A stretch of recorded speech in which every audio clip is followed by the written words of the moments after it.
Hello, everybody. I'm Texas Garden Guy, and this is the Garden Party. Me. This is the Garden Party, and we want a garden party with you. We talk about the plants we grow and some things you might not know. The Garden Party. Go ahead, Phil. Introduce yourself, dude. Hey, everyone. It's your favorite plant parent and regular parent, the Fig Daddy, Phil from Phil's Figs. Or my favorite time of the week, the nerd out over plants with everybody. Oh, yeah. Absolutely.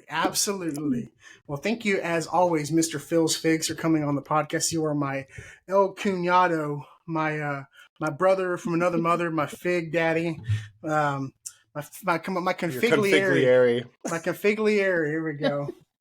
Oh, my goodness.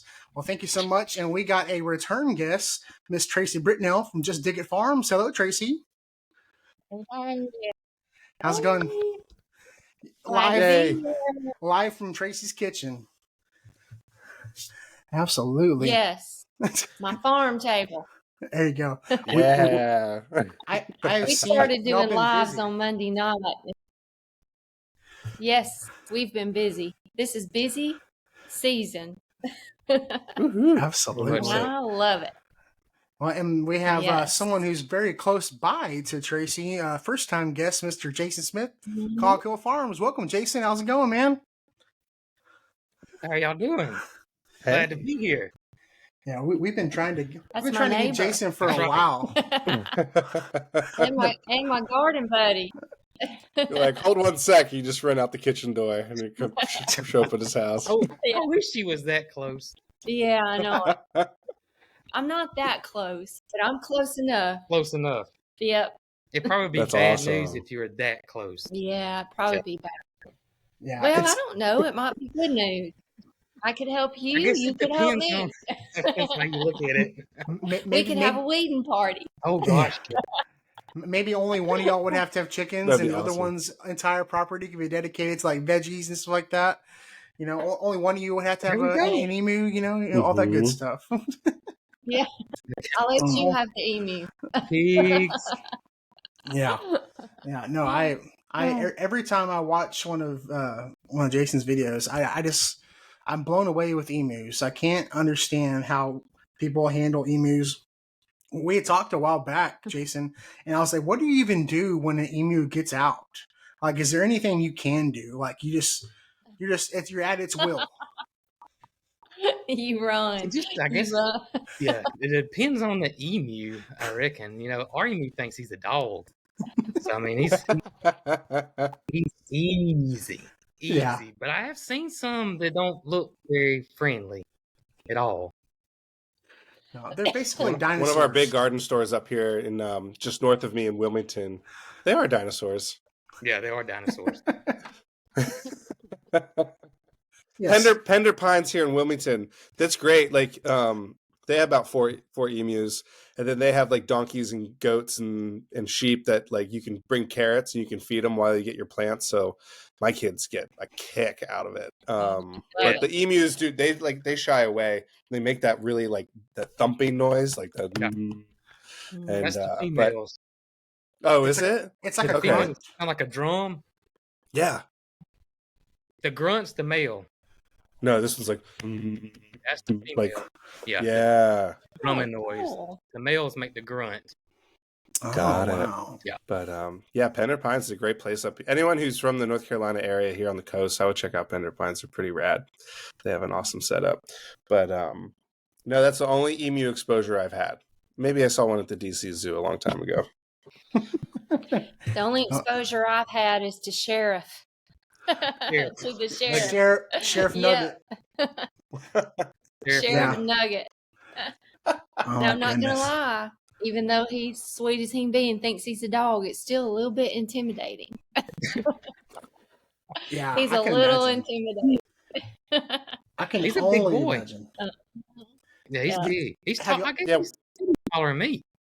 What kind of saddle do you put on them? Like a typical horse saddle, or like a English. an English saddle? Okay, cool. Western's a little too big. It just Yeah. Too aggressive. Oh my goodness. I know he's big, but have y'all ever weighed him? Like, how much does he weigh? Like, I wonder. Like, have y'all ever had to pick him up? We never weighed him, but probably between 100 to 150, somewhere in there. Yeah. Oh, that's incredible. Dang. Yeah. Oh, He's a big wow. It's boy. not his weight that's intimidating. It's his It's long just- neck, yeah. and And his claws. and it looks like he's gonna poke your eyes out. Yeah. He's very curious.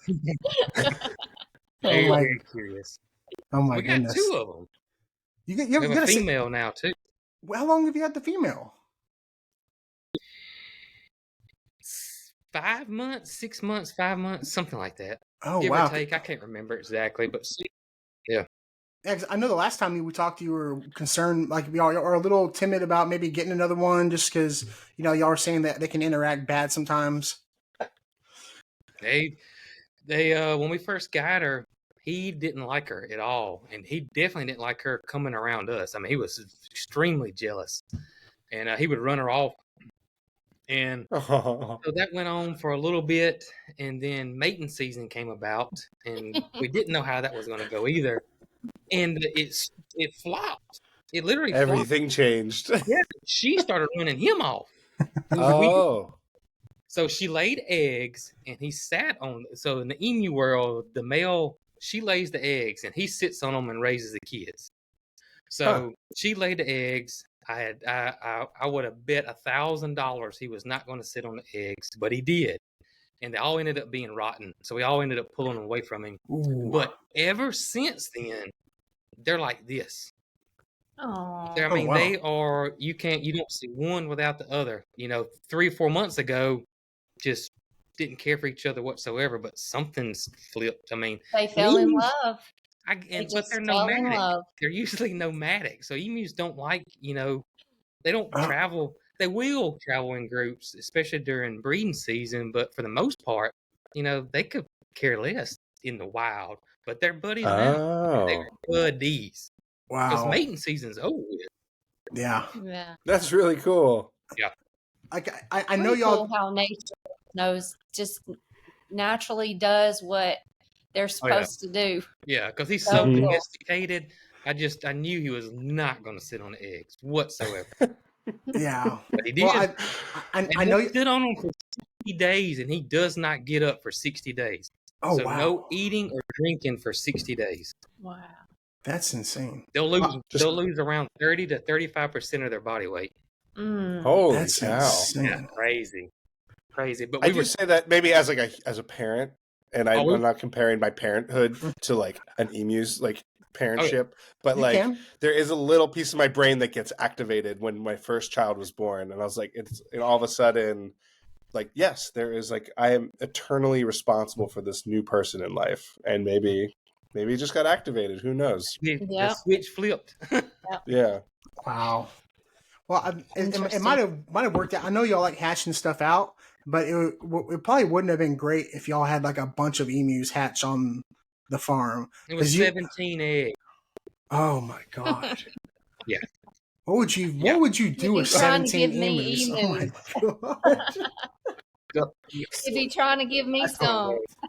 There's this island off the coast of Costa Rica. I saw it. It's in a movie. It's called Jurassic Park. You can send them all there.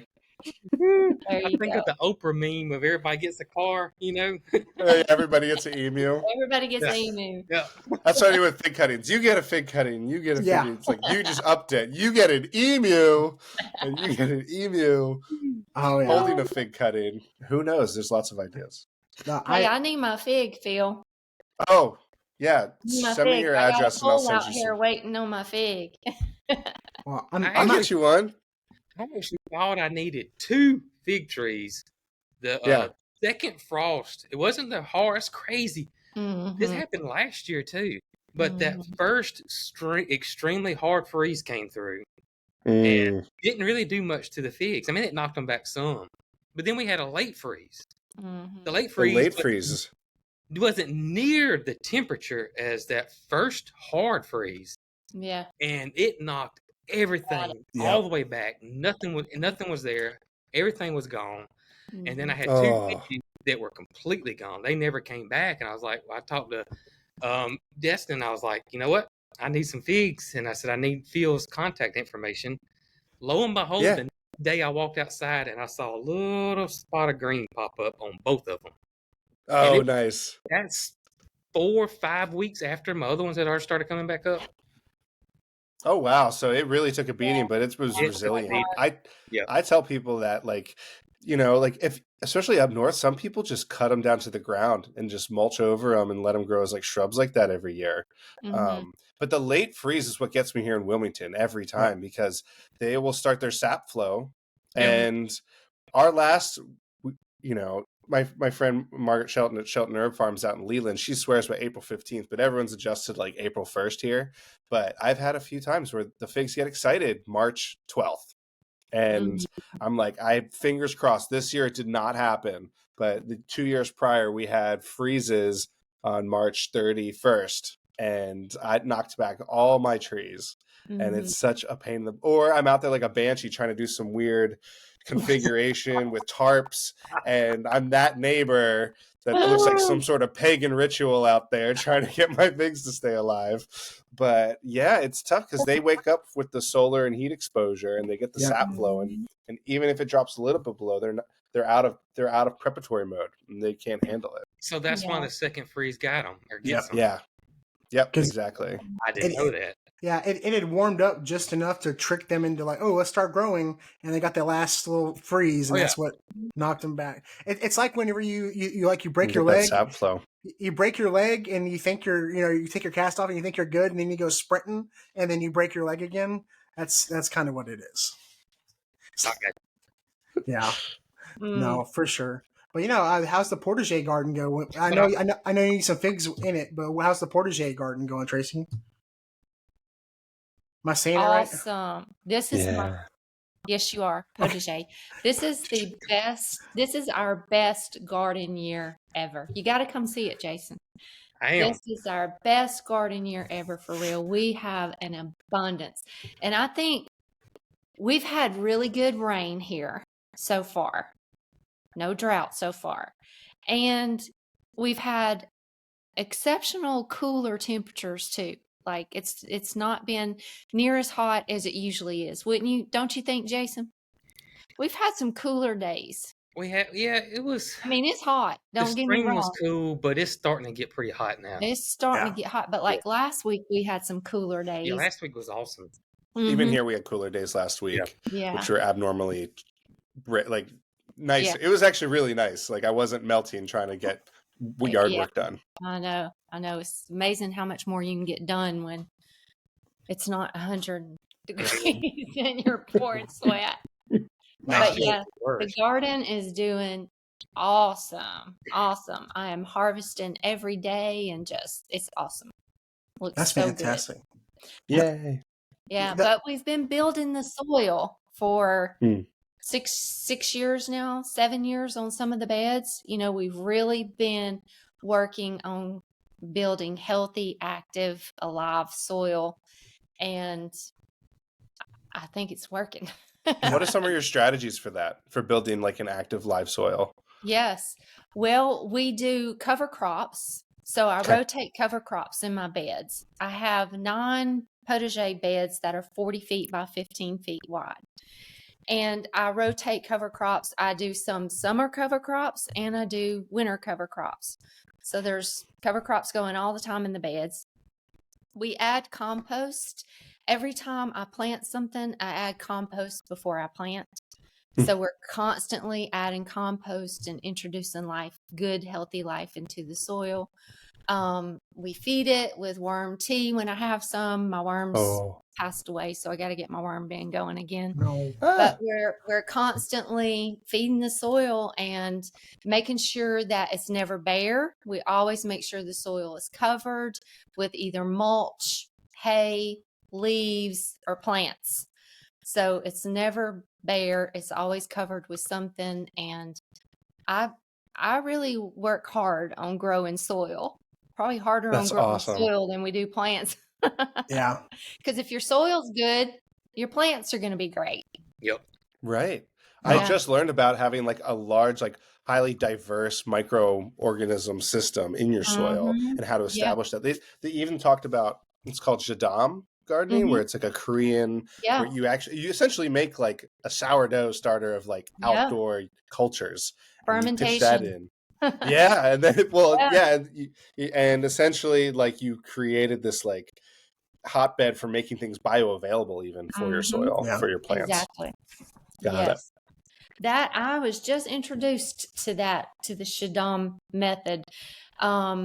We went to Keepers of the Old Ways, and Anna with Fermented Homestead, you know Yeah. her, don't you, Yeah. Jason? Y'all know her. She did a talk on it, and I was like, oh my gosh! So I've been studying that and learning a little bit about that. Super cool, and yeah, Super cool. I just yeah. learned about it. His name is Michael Phipps. It's called Wilmington Food Forest here in Wilmington area. He's all about it and all about like creating dirt through this method and Yeah. fertilizers through this method. And it's so simple because he's like, use what's there Mhm. to invigorate the soil even more. So it was pretty Yeah. interesting. Yeah, it's You very can't call interesting. it dirt, Phil. Yeah, I get in so much trouble for calling soil dirt. There's some people out there that are big on, bad it's word. like That's a I bad know, but dirt is I, dead, soil is alive. That's the way it was explained to me. Like, and That's people it. are That's it. very particular about that. I Mhm. appreciate Don't that worry, a Phil. lot. Don't worry, Phil. I get in big trouble Oh, thank you. every week. Every week. I grew up playing in dirt piles, so I have to work my way out of that my vernacular, I say stuff Mhm. wrong all the time. I always say if I pay money for it, I can call it whatever I want. And if I want to call if I want to call it spaghetti, I'll call it spaghetti. I'm out here, filling my beds with Just got spaghetti. 8 cubic yards of spaghetti delivered to my house. Yep, 100%. As long as it's alive and wiggling, it's good stuff. Exactly. That's Yeah, right. the good stuff. I've never heard of that term before. What's that? Shaddam, I've never heard of it. Stop. How do you look it spell up. Look it up. How do you spell it? Is I it think it's S-H? phonetic. It's like Jadam. Yeah, I'm Yeah. sure it's not how you think it is. Yeah. Jadam. It's an older method that is based in Korea. It's a Korean gardening method. Jadam Organic organic gardening farm. Yeah. or farming. Yeah, I'm not sure what your compost tea set looks like, but I remember back in the day, Jason used to have this IBC tote out at the old farm, and it was a big I IBC still got tote. it. You still got it, and it had the top cut I still off, got it. and you put your compost Yep. in, and when the rainwater flushes like the And it had castings worms out. in it. Yeah, Mm-hmm. Oh, that's worm castings is gold. I'm going to Yeah, set it it up is. in the back in my future potager garden in the back behind our house. Which is Nice. going to be beautiful. One day. Oh. It's going to be beautiful. It I mean, already is beautiful. I love all the It roses you've been is. adding. You put out It so is. many roses behind your house; it's insane.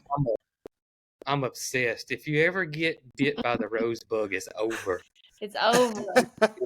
It's over. And then you get bit by the rose thorns all the time. It is over. I got 3 in there now. It's Me over. too. Oh no. And they It get is. in, and you can't see them, and you can't get them out. Mm-mm. Torture. I don't know But if you worth sold me it. on it then. It's worth it.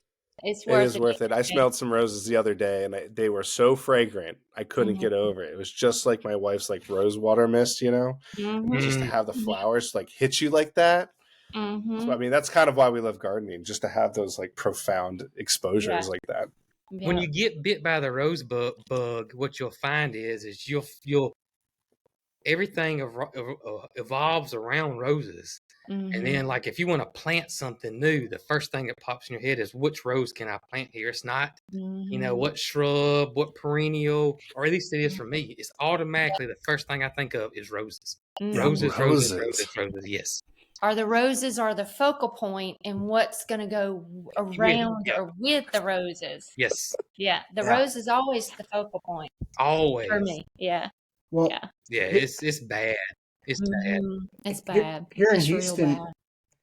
here in Houston, after we had that bad freeze, they changed out everything with those pink not drift roses, with the pink knockout roses, and every single everywhere you go, it's the pink knockout roses everywhere, and you kind of get sick of seeing them. Yeah.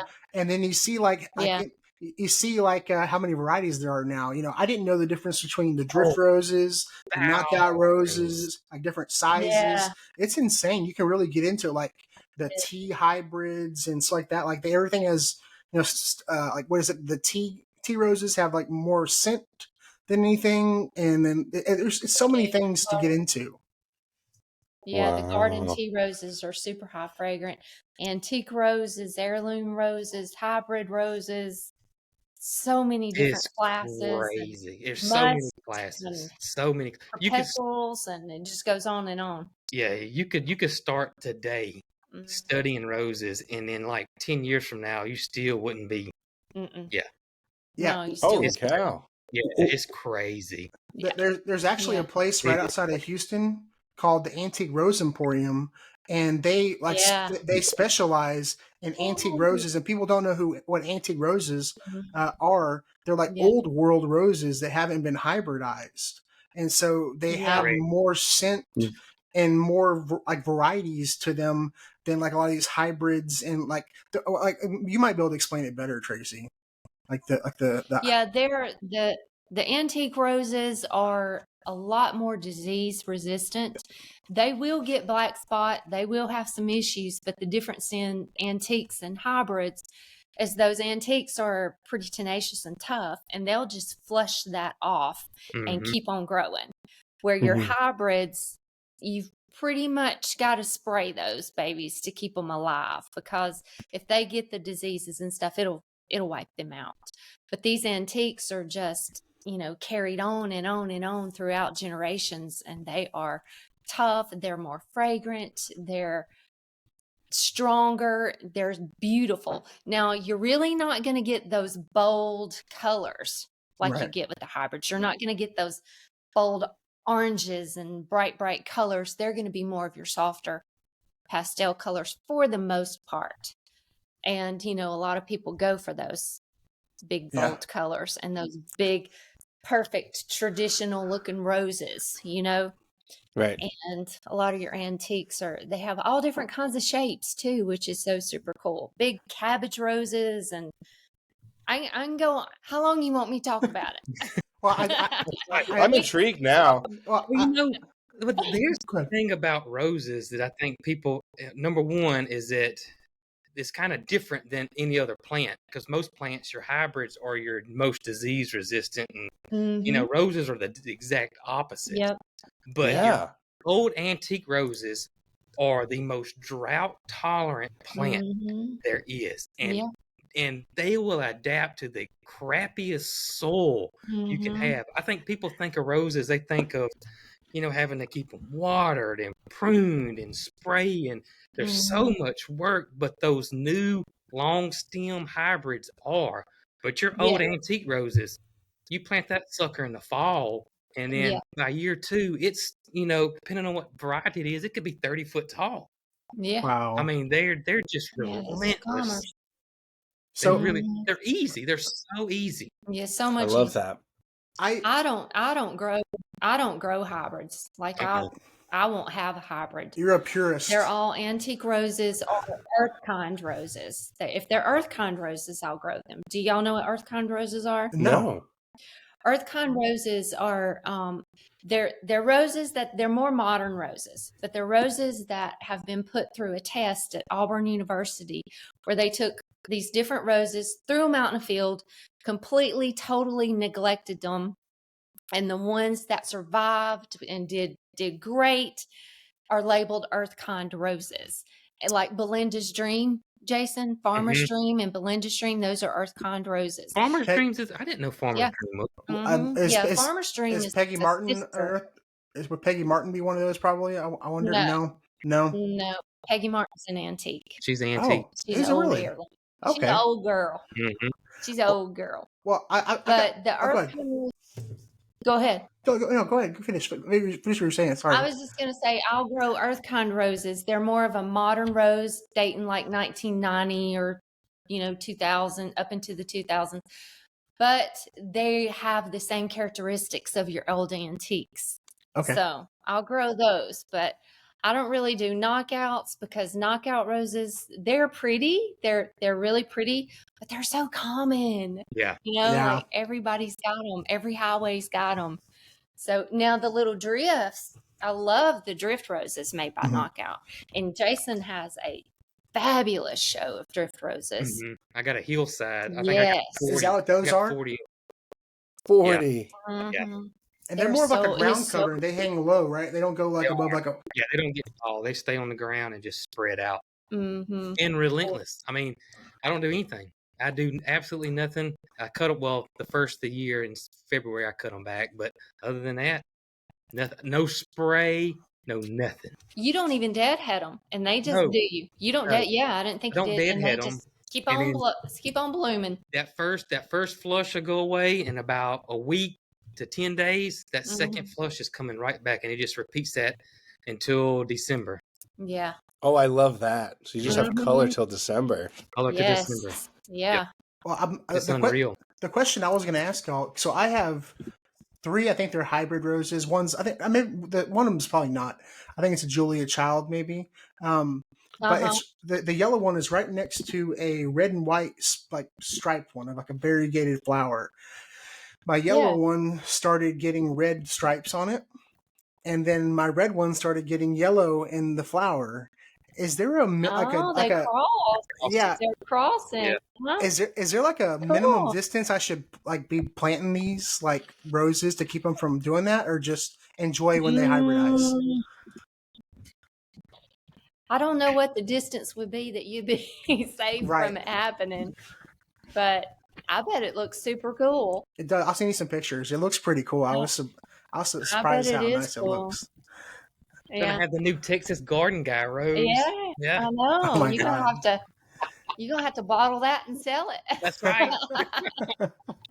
Well, that's usually my thing. Like I usually won't buy anything if I can't propagate it and sell it. Like I bought a fig tree a while back, and it was a Little Miss Figgy, and come to find out it's trademarked, and I was like, well, I can't do anything with these propagations, so I just gave them away. They just were Christmas. They were Christmas gift figs. Yes. You can do antique roses easily. They're very easy to propagate. I have not had. How do you do it? Do you let them sit in water, or do you put them in soil mix? Just put them in soil. That's what I do. I don't know how Tracey does hers, but I'll just dip mine in root and compound and pop them in there. And I usually get about 50%. So if I do 10, I'll get 5. Yeah. Got it. Yeah. That's mine's. That is the best. Like that's a great reminder. Anyone who propagates, like it's a numbers game. Like for me, my whole game with Phil's figs is what kind of consistency can I get as an environment, and then that increases my success rate. So I'm like, and then my success rate determines like what else I can get done. So if I get that 70% marker, I'm in my Goldilocks zone. If I get 80, I shouldn't get too confident. Don't get cocky, Phil, if you're hitting 80 plus. But if you're doing that on 65, wake up a little earlier, Phil, and stop brushing. Yeah. I always tell people if you're going to propagate something, you're going to propagate one thing, you might as well do 20 of them. I mean, you might as well do 10 or 20 of them. It'll save you a lot of heartache. Because I mean, I've had situations where I did 20 and only one of them made it. I mean, you think about through all the uppotting process. You go from your tray to your half gallon to your 1 gallon. Like you may lose a few here and there. So like, it's always better to do more than one. Especially when you're starting out, just go, like try the methods that work best for you. Because I can trust anyone listening. I've killed more fig cuttings than you. Oh God! Oh my God! Yeah. I'm about to kill a bunch more rose cuttings. Just watch now. I have never had luck with them. Go ahead, Jason. With roses? Okay. Yeah, I've never had. You never had luck with roses? Mm-mm. I wonder if it's the variety. I wonder if the hybrids are harder too. I wonder if you're doing hybrids. Antique roses have been. I bet the hybrids are harder to propagate. The easiest thing with roses is if you can get just the tiniest bit of root. Okay. If you can get any root, because we'll find them growing here in Alabama. You'll find them growing on the side of the road. Yeah. And I just did a video not too long ago, and I just dug up chunks, and you couldn't even tell I dug them up. And I got 6 3 to 5 gallon pots, and they're still just as green as they are when I dug them up. Wow. So if you can get, but if you can get them to just have just the tiniest bit of rootstock whatsoever, Yeah. they'll That's the clutch part. Okay, just to get a little bit going. Even I bet you if you just like soaked them in water until you started to see something, just to get a little head start, and then Yeah. to give them the confidence they need to keep growing. Yes, Well, I just That got it. rose that you found is pretty cool.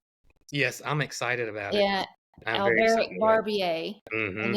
and that one can actually grow in some shade. Actually can grow. I saw that. Yeah. I saw that it tolerated shade. Yeah. Very cool. That's That's fantastic. unusual. And they bred it. It's an old rose. It was bred in the 1900s, but they bred it because they thought it was going to be an off-white rose. And so when it comes up, it's as yellow as it can be.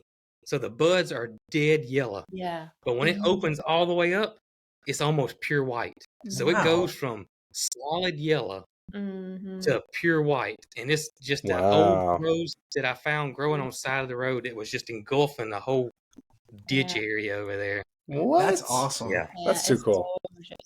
Yeah, Gorgeous it's plant. huge blooms. Smells unreal. Wow. Yeah, it's awesome. Yeah. Good one. I It's a just good got a one. Peggy Martin this year, so maybe I need to try propagating that one and get my self-esteem back up That with the one's roses. easy. Yeah. That one's easy. Yeah, you just show it soil and it'll Yeah. start rooting. That's got to be the That's easiest an rose easy to one. grow. That's There an you go. easy one. Very easy, and it'll make you look like an expert Mm-hmm. because it's gonna Oh. bloom. Yeah. Go crazy. Yep. Make you look like you know what you're doing. It sure will. Oh man, Oh, you were talking about how you I've have learned so much about roses just now. you were mentioning how you had you had the roses down the hill. Did you put swales in like how you did your orchard with the roses? No, not there. It's kind of where our house is. I got it's called a parterre garden, but I got a parterre garden, and then it's where on our house, and then the way the house is built, it kind of rolls down a hill, and then that's where the fruit orchard starts. And on that hillside, that's where I planted all the roses, and I'm going to wrap it around and probably plant some more next year. Wow. What a great way to solve that problem, right? Yeah. That hillside problem that you Yes. don't want to mow. Yep. You sure don't want to weed eat it. Nope. Otherwise, it just grows weeds, and he's turned it into just a beautiful solution. It really is. It's beautiful, and they're huge. They were 1 gallons. Wow. They were 1 gallons. They're a year and a half old, and now they're massive. Yeah, they're pretty. That's crazy. In the crappiest soil. Well, if you like Don't care. figs, and you got crappy soil, you're in luck because figs typically don't care what kind of. As long as you don't plant them in concrete, you're probably fine. Yeah. Even in concrete, Which I've seen in Italy though, like growing out of like between the sidewalk piece. I've seen a fig tree coming up, and you're like, how on earth? Yes, I have seen them not grow, but maybe because I've seen them all. You know. Yeah. Yeah. But no. No. Our biggest problem, like we talked about a minute ago, is those late freezes. Yeah. Mm-hmm. That's our biggest problem with blueberries. Yeah. Because they're beginning to sit and get their little fruit, their flowers, they're flowering, and then we get a late freeze, and then they fall off. That's what happens here, especially they talk about getting the fruit early, and they have to spray them with water. Yeah. And the water encases them and keeps them right at 32. And it actually keeps it warmer than the outside ambient air. Mm-hmm. So they spray them so they intend to freeze around it, and then when it melts, they survive. And I've heard that before. It was from the NC State Ag program came and spoke at our Hobby Greenhouse Club about it. I was very fascinating. That's but everybody goes, "Oh, you did too? Oh, okay." When I worked at Petals from the past nursery, that's what we did. Spray them down and fly helicopters over them and circulate that wind, keep that wind circulating. Yeah. And all kinds of when you're growing fruit to sell it, you'll take those extra measures. You'll burn fires. Yeah, start fires. Start fires, and then I'm dead middle of peach country. There's just peach orchards everywhere here, and they got those huge fans. They look like just look like something that generates power, but they don't. Yeah. And they just spin, and they'll just move the air across the peaches. Wow. Oh man. Yeah. So do you have problems since like you got your fruit orchard and all the peaches around? Do y'all have problem with those Asian beetles that come on to the fruit and eat them up? I didn't have them last year, but I got them this year. Really? But they're not eating my fruit. I've love seen them on the roses. roses. Yeah. And Really? I've seen them on my vegetables too. Yeah. But they're mating. That's what they're doing right now. They're every one of them I see that there's two of them. It's not one. Oh. And it's just a cyclical thing. They move in, do their deal, and then they move on out. You know, that's usually. Can't you plant? There's certain plants that they love more than other plants. So I don't know like what traps. the companion plant is. Trap plants. Yeah. So there's something that you can plant. I heard they don't- love crepe myrtles too, but I'm not a crepe myrtle fan. They like grapes too. Really? They do love grapes. Oh, my grapes look wonderful too. Yeah, they love those. Do they like muscadines as well, or just? I don't know about muscadines, but I know they love grapes. Grapes and roses, I think, are their favorites. Oh. I don't know what the trap crop would be. We need to figure that out. What the trap crop is. I've heard of trap crops for them, but I don't know what they are. We're gonna have to figure that out. Our buddy up in he's in Ohio, I think, Dirty Punk Gardening. He uses radishes. He plants a lot of radishes, and typically he said they'll eat a lot of things. Will eat radishes and leave his other crops alone. Like he's a strictly no spray. He only waters with rainwater. Like he's very like he's super organic, and so he plants a lot of trap plants. Yeah, first like that. But he said he plants radishes and leave them. They would go to seed. Can we grow radishes? Quick. I mean, it's too hot. Yeah. It's too hot for them, but I do companion plant radishes with my squash, and then I just let it go to flower, go to seed. And it is a great companion plant because, like you said, a lot of the bad guys get the radish before they do the squash. Plus, when you let it go to flower, it's attracting the pollinators. The bees love it. Yep. Does it self-seed? I planted a lot. It will. Yeah. Because I could see a whole bed just taken over by French breakfast radishes, which doesn't sound too bad, actually.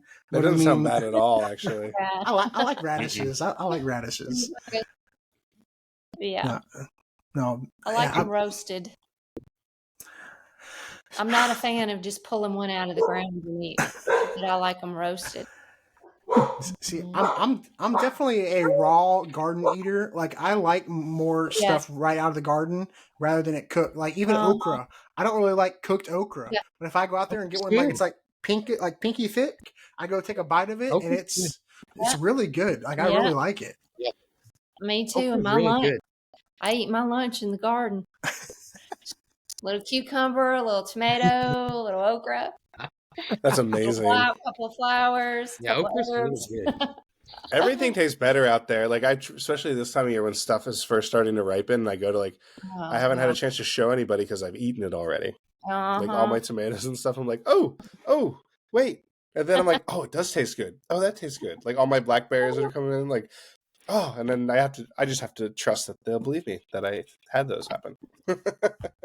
I'm ready for a good tomato. Oh, me too. My tomatoes aren't ready yet. I'm ready. I've been eating the mess out of blackberries. I bet 20 a day. Oh man, my blackberry, and they love this climate. Like I found a thornless blackberry that someone got me, and it's just cruising, and it's just setting fruit like crazy.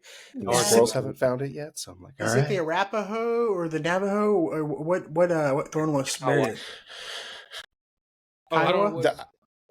I got the Kiowa is thorn. I thought you was asking me what we're growing. I got Natchez, which is a thornless variety. Okay, but I don't know what Steele has. I don't know what I have. All I know, I got it from my hobby greenhouse club, and he goes, "It's thornless," and I was like, "Okay, I'll go with it." Yeah, and it's ripening right about now. So maybe it is that my one. favorite. Yeah, I'm a Kiowa, and it's murdered. I mean, that's my favorite. We even did the side by side. Yeah, we did a side-by-side taste test with the Natchez versus the Kiowa. Yeah. And me, Brooke, and Mary Carl both. The Kiowa is so much better. It really is. It's unreal. And is the Kiowa bigger than the Natchez? Oh, twice as big. Is it Kyle is really? the size of your thorn. They're The fruit huge. on that baby. I think my neighbors have that. It's huge. They're Just can't like beat hanging it. down from their trellis. Yeah. When you grow them on a trellis, the thorns aren't that big of a issue until you're ready to cut that down That's and a big retrain. berry. Yep. Look at that thing. Wow. That's a thick It's the size of a one. golf ball. Yeah. That's huge. great.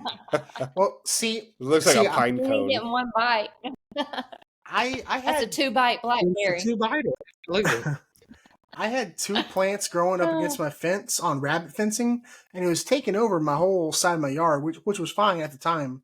But I was fighting the mockingbirds. I always have problems with mockingbirds getting everything. And then one day I went out there and saw one that was like that size, Jason, and it wasn't like pecked on like a bird. It was like mushed up, and I was like, "What is eating this?"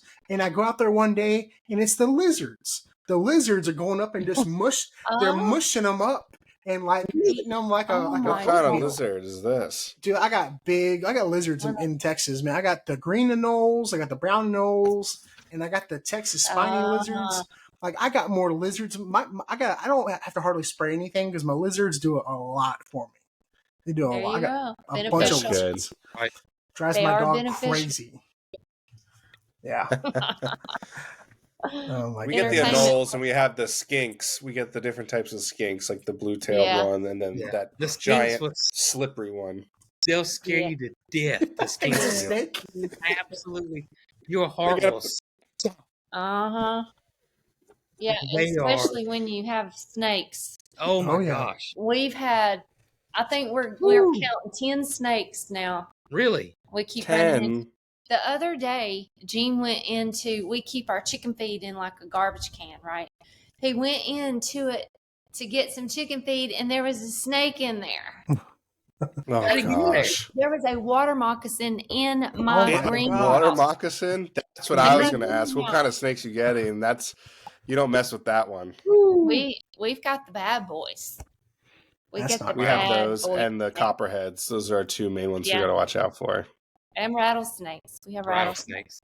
For as much as Yeah. I got going Yeah. on, I only ever see the little red ones, the little red like garden snake. Oh, That's yeah? that's all I ever see. Little Every time corn I'm- snake. Yeah, that's all I ever see. They call them like Texas brown snakes or whatever, but that's all Yeah. I'm very surprised. I'm very surprised. That's all I ever see. Well, we're surrounded by water. Like we have 3 sides of our property is creek and spring and water. So we're breeding them here. Yeah. Yeah, I was going to say. We got We the have the Cottonmouth perfect City. environment for them. Oh yeah. Oh yeah. Oh Yeah, my goodness. yeah, and I don't like them. I'm terrified of them. That's my fear. I don't mind the snakes. I know they're doing like those little brown ones that I've got. They're mostly eating Yeah, like snails and slugs and grubs and stuff like that. So I mean, I don't mind them. If I could get rid of every mockingbird, I'd be happy. But I mean, the snakes. yeah. I mean, I know it's the state bird of Texas. I know we're supposed to love mockingbirds, but like if they just opened up a season for like 2 days in Texas on mockingbirds, like I think it would do a lot of good. There's too many of them. They're very loud and they're a nuisance. You know, I'll take squash. They're aggressive. They are. Yeah, They're aggressive. aggressive. They will dive bomb at your head if you get near their little nest. Well, I know that because I had one dive bombing at me the other morning. Well, every spring I get the fledglings in my greenhouse. They come into my greenhouse and they fall out of the nest and they get in my greenhouse, and then I can't go in my greenhouse without getting dive bombed by the mama for like 3 weeks. It's insane. It's so crazy. Have you tried the fake snakes? No, it scared me too bad. That Have you scared me tried- too bad. I I'd hear have Gene laughing in the back. They will. Yeah, I heard that. They will scare you. There's 100%. I'd they'll forget scare I you. put it out there, Yeah. and then I'd be having a coronary. This got me.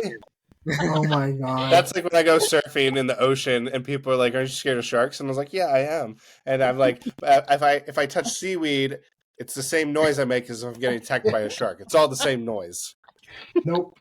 So if I touch a rubber snake or a real one, it's all the same reaction. Oh my god. Exactly. That's That's the way I hilarious. feel with the lizards and the skinks. Oh, the It's, skinks will get you every time. I'm They'll gonna wiggle up in some crevices too, like that big. What's that big one called? I don't know, but it's like looks, and it'll just wedge itself in places. Oh goodness. But Um, I had an old timer tell me about the fake snakes, and I used fake snakes at the old garden, and they would scare you.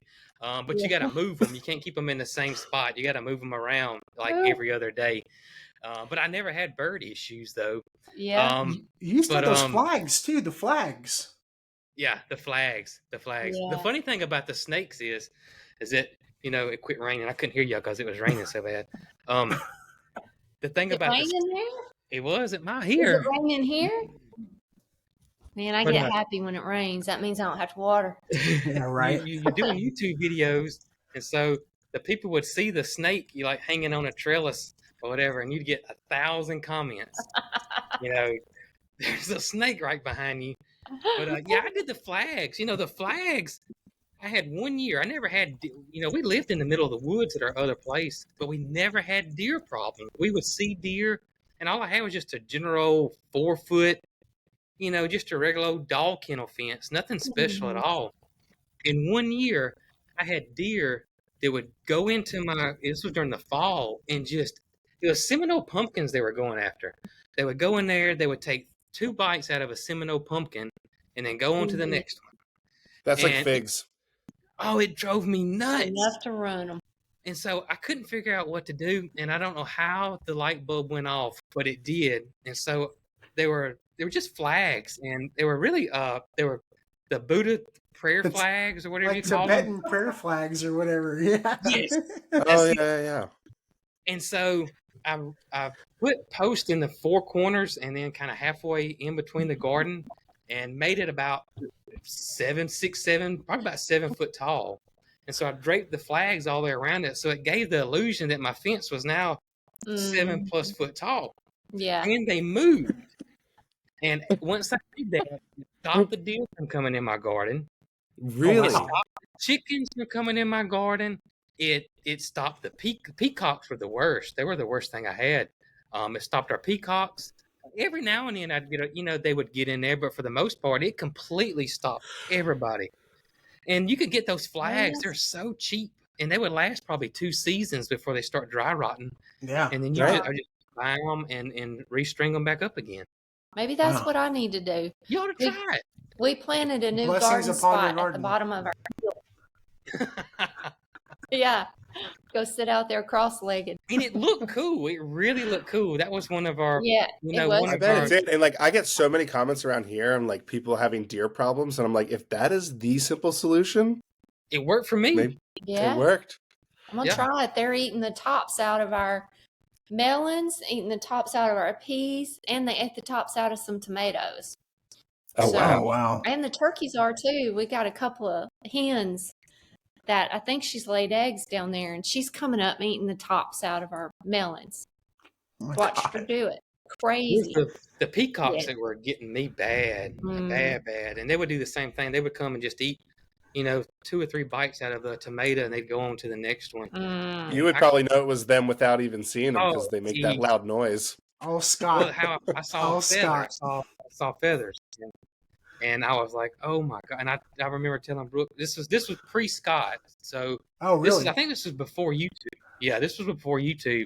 And we had about 5 peacocks. And I said, either the peacocks got to go or I'm not going to record no more. It's probably so loud. It's probably so loud. Oh my God. So done with it. They're like, Brooke tried to give me some peacocks. And I was like, yes, I had peacocks when I was a kid and I loved them. I was like, yes, I'll take them. And she's like, well, now I'm probably going to eat your garden. No, I don't want them. No. immediately no. Yeah. No. Well, They can jump 6 foot footed. So, I mean, they don't even have to fly. I mean, they can just, well, and Scott, They're so it's agile. a little aggressive, wouldn't he? Like the Tom? Yeah, him and Tom. Well, Tom would start it. Our turkey, he would start it, and Scott would finish it. What a turkey. Well, our turkey is just a big old fat, just turkey, so cumbersome and uncoordinated. And Scott, he looks massive because his tail's, longer than he is, but he's like a graceful, just athlete. Yeah. And he would he would whoop Tom pretty good. Yeah. But that, it's funny that you say that. That was probably 3 years ago, 4 years ago. Yeah. And now they're older. And so Tom now is, they try to pick fights, it looks like, but they just go in a circle. It's like, oh, 2 old men now, they don't even fight. They just go in a circle around each other. They never do anything. It's like two old boxers. It's like they like a grumpy old man, and then it's so want a piece of me? They never do anything anymore. Well, don't turkeys? You're not worth it. Don't turkeys sometimes like do circles around? Like I've seen videos where like there's like a family of turkeys like doing a circle around like a car. Like it's really weird. Like do your turkeys do that sometimes? Male turkeys can be very, very, very aggressive. Very aggressive. But ours are all pets, I guess, because we just, they just been around us 24/7 since they were babies. I mean, Scott, I can walk right up to my peacock and stick my hand on him most of the time. Wow. Yeah. Oh wow. Oh, that's cool. Great. Have y'all ever had guineas? I don't think I've ever seen a guinea in y'all's video. Have y'all ever had them? I've had guineas twice, and I will never own a guinea again. Never. Yeah. Tracey, have you ever had guineas? We had guineas, and they did not last long at all. Yeah. That's what I hear. They are the most annoying. The sound, that's what everybody says is the sound, but the sound didn't bother me that much, but they hated our roosters. So the male guineas would beat up the male roosters pretty bad. And then they would roost crazy. They would roost on top of our house. They loved my mom-in-law's black car. She had claw marks all over the roof of her car. Oh my gosh. Oh no. Yeah. So they were mean to my chickens. They were abusive. Yeah. Really? And we were always told that they didn't really eat your garden. Well, these stupid guineas tried to eat my garden. That's when death comes. Yeah, exactly. Right. Noticing the theme. You are not allowed here. I've heard the same thing about ducks. Just put ducks in your garden. They won't eat your garden or whatever. Ducks will eat your garden. Yeah. Mm-hmm. Absolutely will eat your garden. And people don't know this, but ducks are disgusting. Ducks are gross. Ducks are horrible. They're so gross. I wish we could have guineas because guineas take care of snakes and ticks. They're supposed to take care of ticks and snakes. They're really.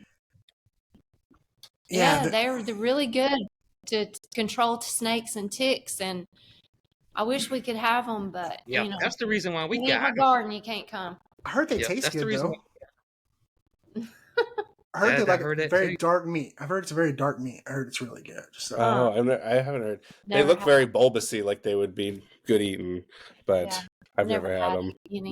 Yeah, my uncle he has to buy a new dozen every year because they're basically owl fodder. They won't roost in the coop. They just hang out in the tree every night and get picked off one by one by the owls and stuff. So one by one. Yeah. No. No. My goodness. Yeah. The first time we bought chickens, this was 15, 20 years ago.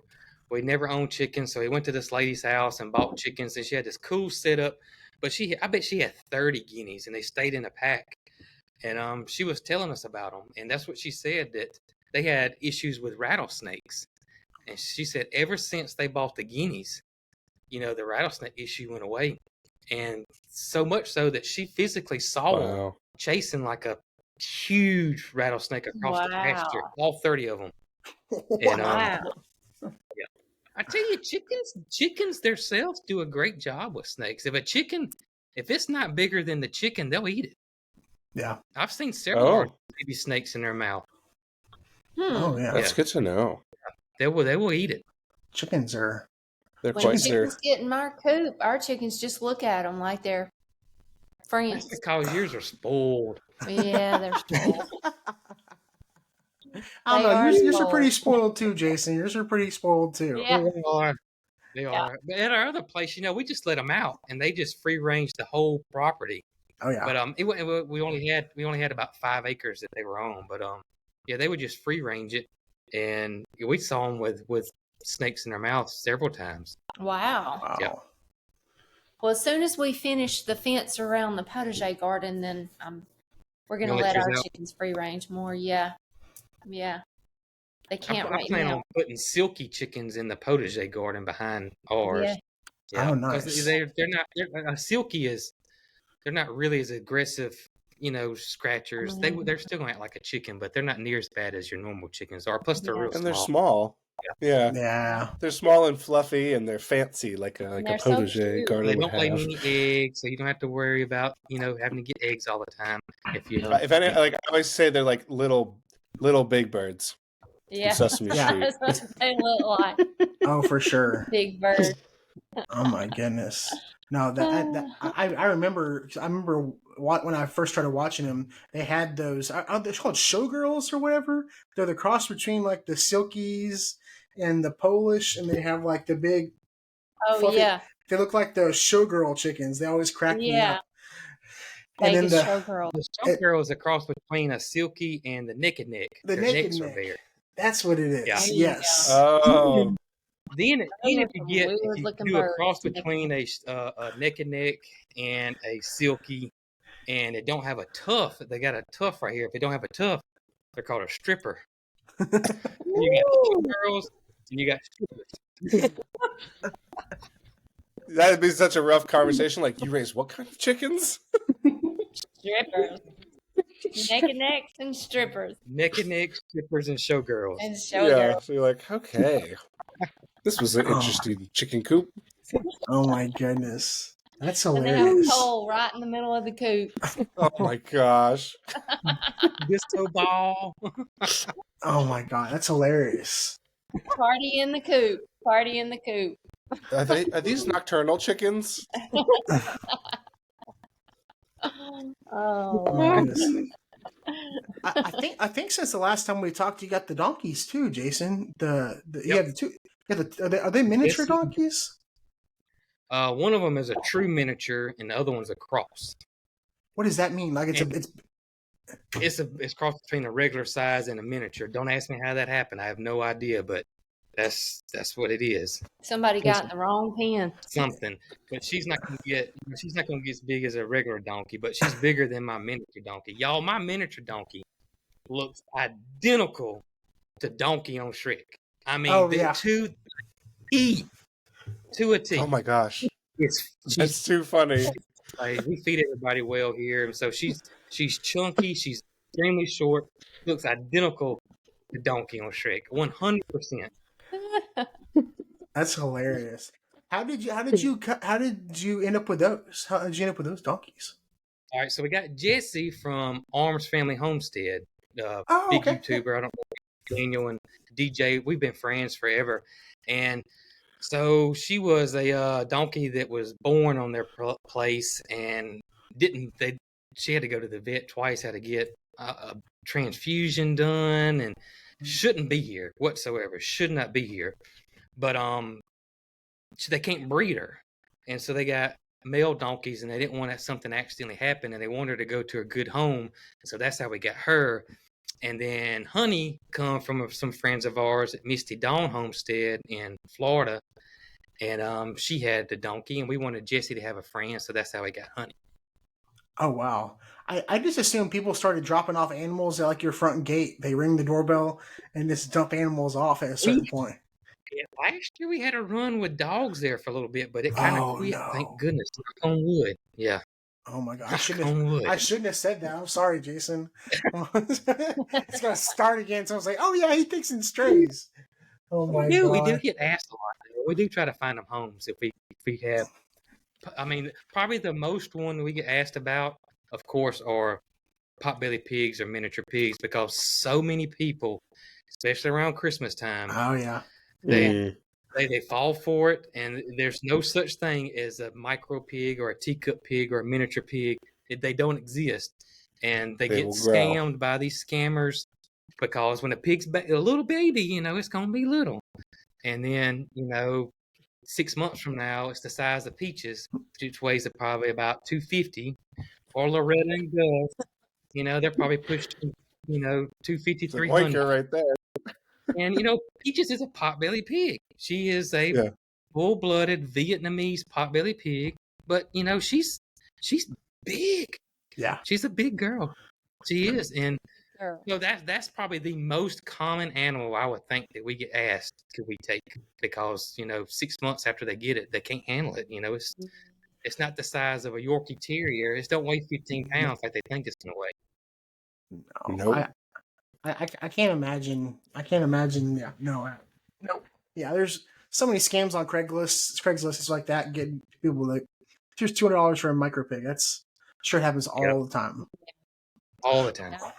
Oh my goodness. Sad.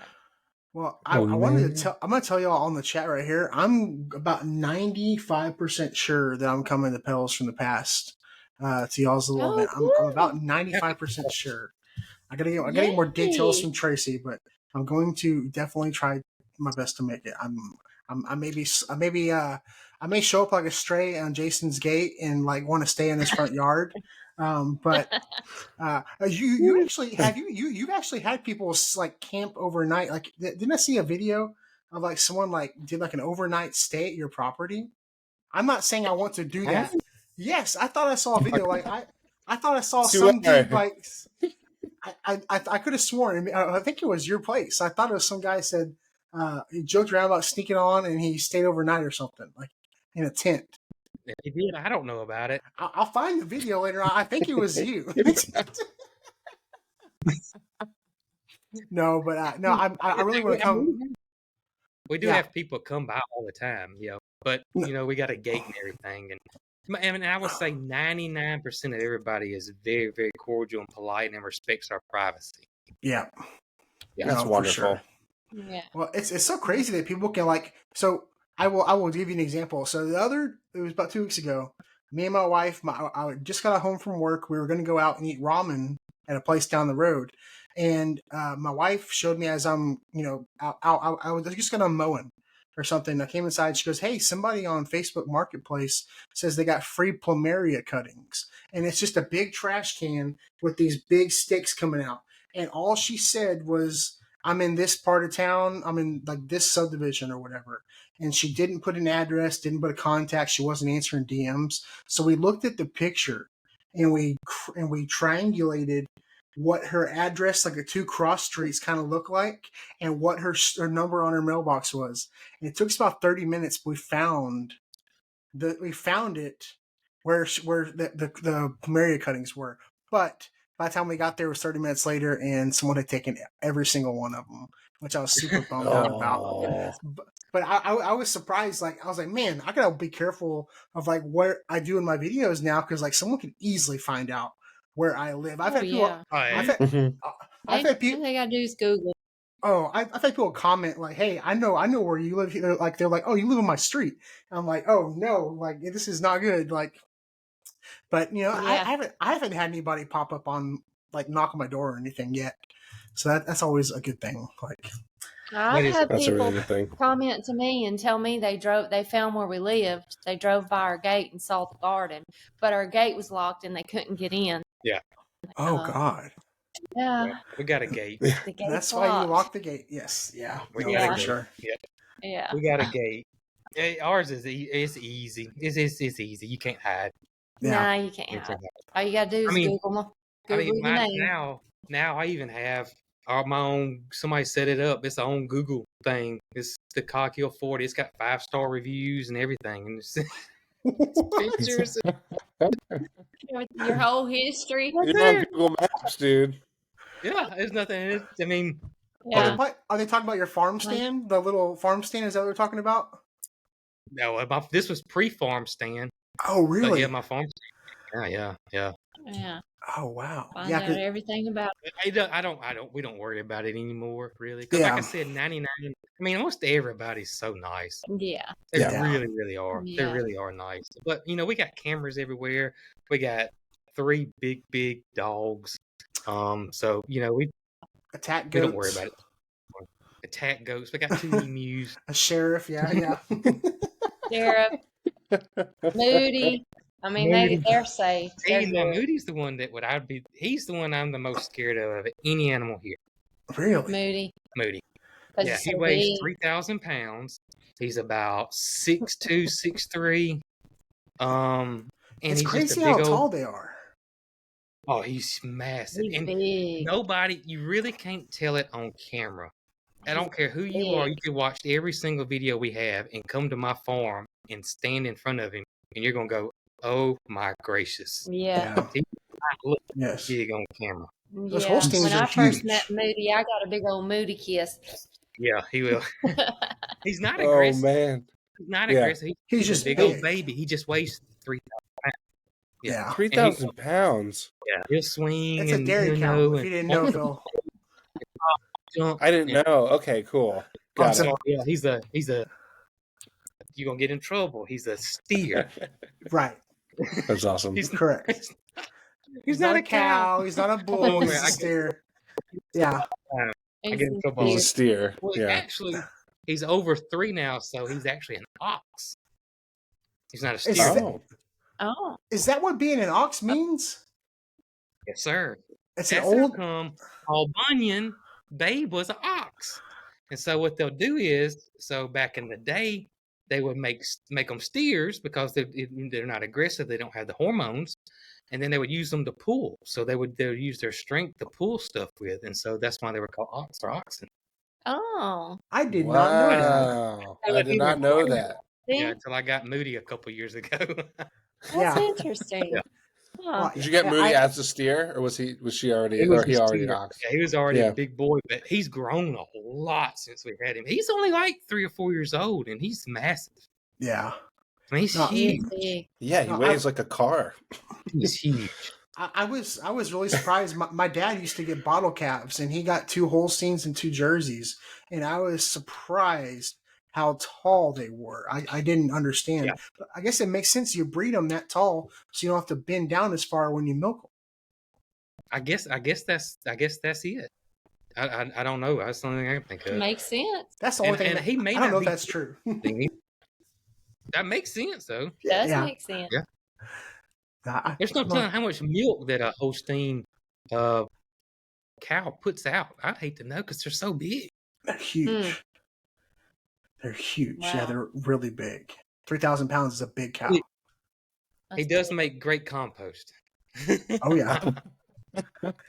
Compost machine. Yeah. Well, Do you go behind him and shovel it up? Do y'all What we'll shovel do it is up? I'll cut him off in the pasture and lock him out of the pasture, and then we'll scrape it up and put it in Yeah. the pile and then open it back up for him. It's impossible. I mean, Yeah. he thinks that everything's a play toy. So when the tractor comes in there, he gets all excited and wants to run and jump and it's Knock that tractor right over. huge. But I can just hold my hand up and tell him to stop. And my little 180, 70-pound self, he'll go, okay, I'm sorry. Big. No, I like the videos of him and his ball. At least him, you have him that. and that That's big really inflatable nice. ball. But he kept popping them. Those are supposed to be unpoppable, but he kept popping them. And so he don't get them anymore. No. I learned I got a German Shepherd, and I learned there's no such thing as an indestructible dog toy. That they don't exist. They don't exist. He don't exist. He's a Yep. chewer. He's an absolute Yeah. for sure. Oh my goodness. He's pretty. He's Oh, a pretty dog. Yes, sir. I keep him busy. Yeah. I got that bucket golf game, and I was out there practicing, and I didn't even think about it. I was like, oh, he's gonna love this, and he usually will not even bring the ball back to me. He'll go get it, and then it's his. But he was actually bringing it back to me, and I was surprised. I was like, okay, I've got our new game. I'll go out there on the evening and play with him a little bit with this. So this is fun. Wear him out. Oh yeah. Well, Wear him out. my idea was not to get a German Shepherd when me and my wife first came up with the idea of getting a dog. We have a 1/16 of an acre, so I was looking for more like a Basset Hound or a lazy dog. German Shepherd was not my first choice, but I really think dogs take the personality of their owners, because he can be They very do. chill.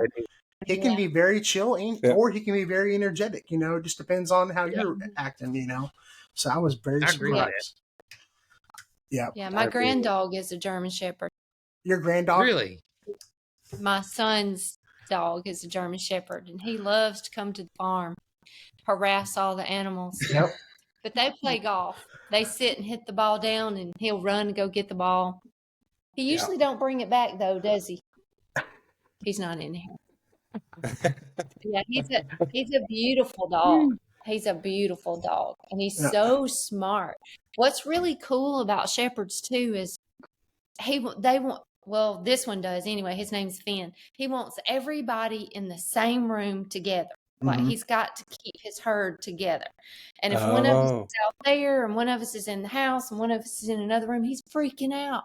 He's back and forth, and he's like trying to herd us all up together. That's So interesting. he can protect us. Yeah, That's very interesting. Yeah. That's really interesting. Yeah. He's smart. He's smart. Very protective dog. I'm always surprised, like when there's thunder and lightning, he freaks out. But what he likes to do is lay on top of me.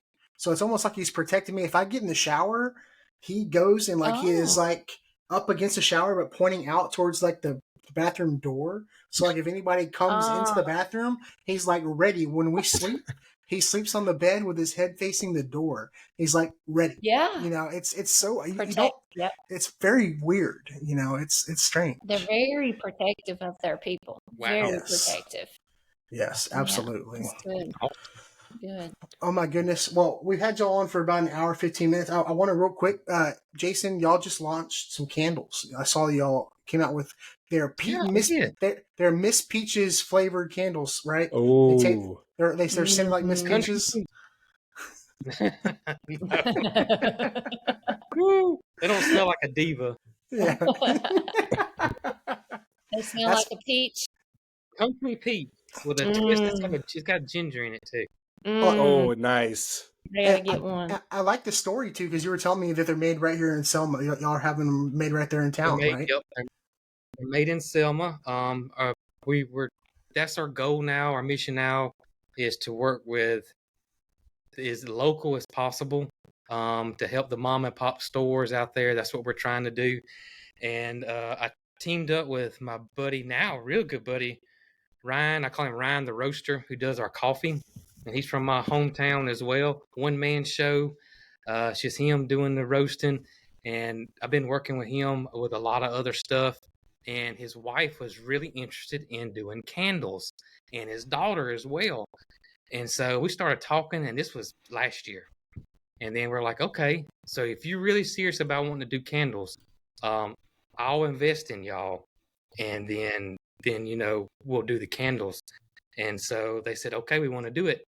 And so I found a candle company that was going out of business. It was an older lady who was doing this huge, just big candle company. And she passed away, and her son wanted to sell all her stuff in Mississippi. And so we bought it. And then that was in October. So they've been working on the candles. Y'all, candle making is a lot harder than it seems.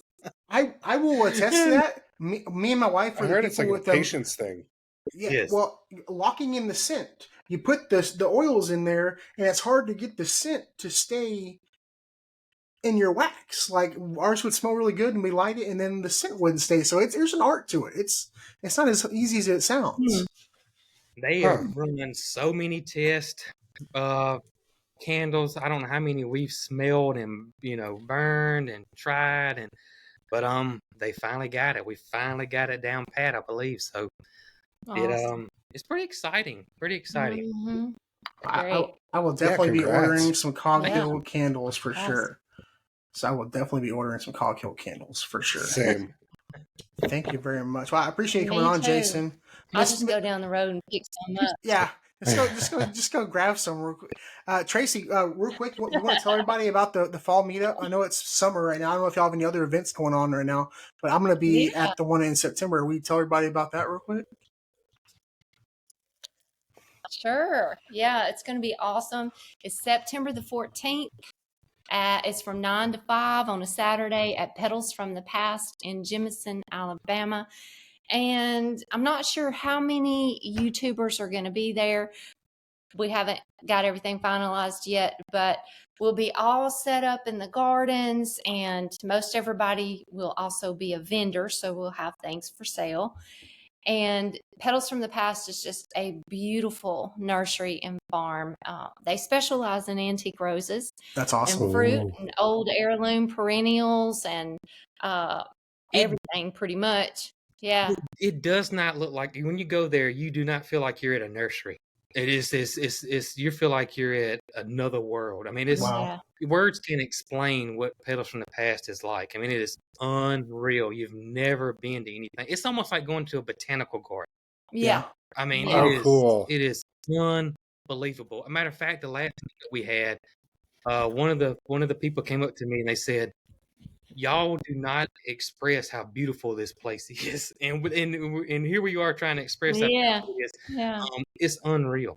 Yeah. It is. It's really beautiful. And there's demonstration gardens set up all over the nursery so that you can see how the plants actually grow. And I mean, it's a wonderful, wonderful nursery. I worked there for over 12 years, and everybody would always say it was more than just coming to buy some plants. It was an experience. Yeah, It is. was, people would come and bring their lunch and spend the whole entire day with us. And that was, most of the people did that. I mean, it's just a beautiful nursery and farm, and it's going to be a super fun day with a lot of different YouTubers coming that you can just hang out, meet, greet, spend time at the nursery, and just have a fun day together. That we're going to have some classes go on throughout the day as well. I haven't got everything locked down yet, but we're going to have a medicinal herb class, canning 101, beekeeping. Ooh. Yep. Rachel. Our beekeepers are going to do a beekeeping class. Yep. Nice. We're going to have a soap making class, a goat's milk soap making class. So this is more than like a nursery thing. This is like a homesteading thing, more of a homesteading. Oh yeah.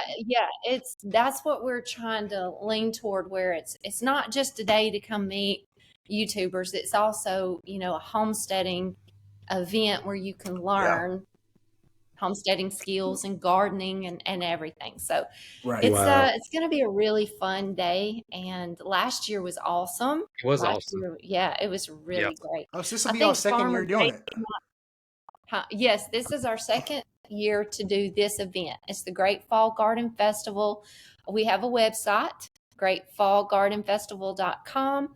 You can go there and check out some information about it. And it's going to be cool. We'd love to see everybody there. I'm so excited you're coming. Yeah, yes. I'm That's coming. fun. Are you coming, Phil?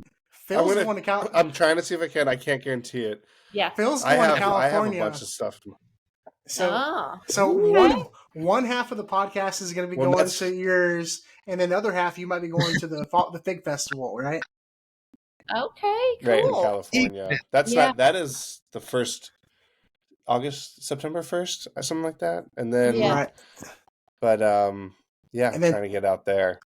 Yeah, that'd be fun. And then turn around, we have the Figtoberfest here October 5th, which is going to be awesome. This will be our first year doing that. And that's going to be so much fun. And I am flying Phil in for that.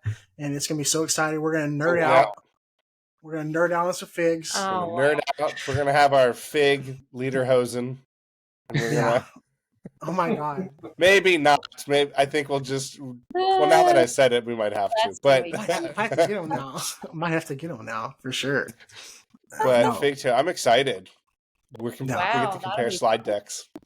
Yes. So if anybody wants to come to that, what do they do? Yeah, there's a link in my bio, and Phil, I think too, for it's an Eventbrite. It's a free event, so anybody can come. It'll be here in Angleton, Texas. I'll be sharing more about it when it gets a little closer. It's a little far out right now, so I think we got over 100. I think got over 100 people RSVP'd, and the Fig Hunter is coming to that too. We found out the Fig Hunter, the Fig Man himself, the granddaddy of all figs. He's going to be going out stealing cuttings out of people's front yards of everybody's fig trees and stuff. He's going to go fig hunting in Texas. Well, awesome, guys. Well, I really appreciate y'all coming on. We've been waiting to get y'all on for a while. Sorry for the technical difficulties. Everybody, thank y'all for watching. I'll try to go back and answer some questions in the comments. But thanks, Jason. Thanks, Tracy. Thanks, Phil. Follow Coghill Farms, Just Dig It Farm, Phil's Figs, and me, Texas Garden Guy, and we'll see y'all next week.